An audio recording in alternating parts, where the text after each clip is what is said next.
Alright, YouTube, so I just want to do an overview of the Turkmenistan red-seeded watermelon variety really quickly.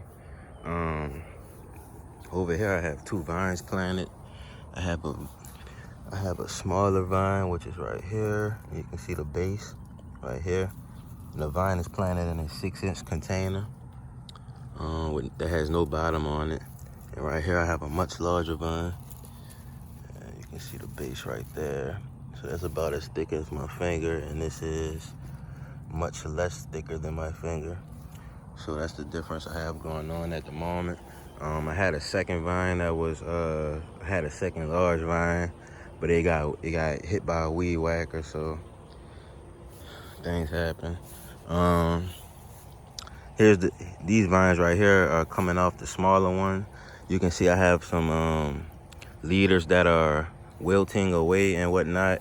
And what the problem was, that there was these little soft-bodied orange bugs sucking the juice from these melon vines.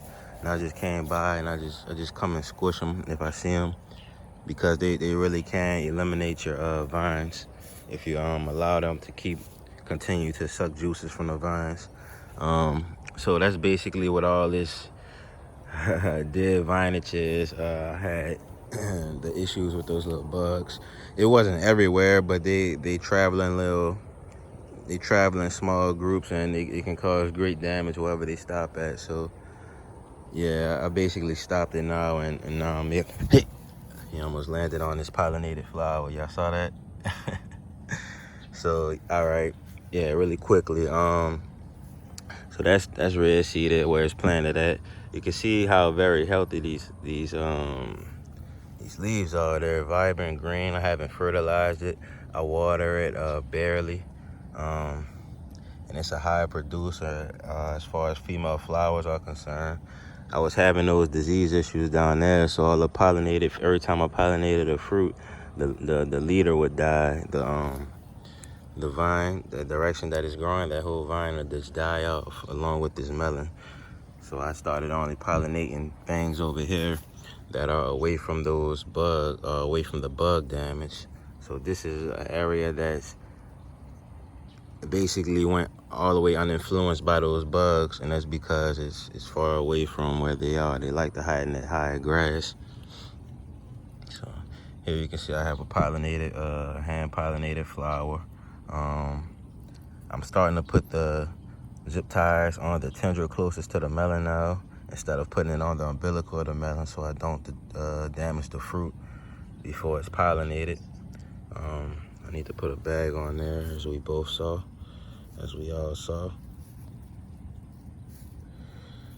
let's cover that, kind of. I'm gonna finish it off when I get back over there. But this is the first variety to open, so the bees come by to grab as much pollen as they can. Early morning pollen to get their little fix. Over here I have a fruit set. You can see that's a nice size. It has a beautiful pattern on it. And this is the red seeded. Yesterday I hand pollinated another one.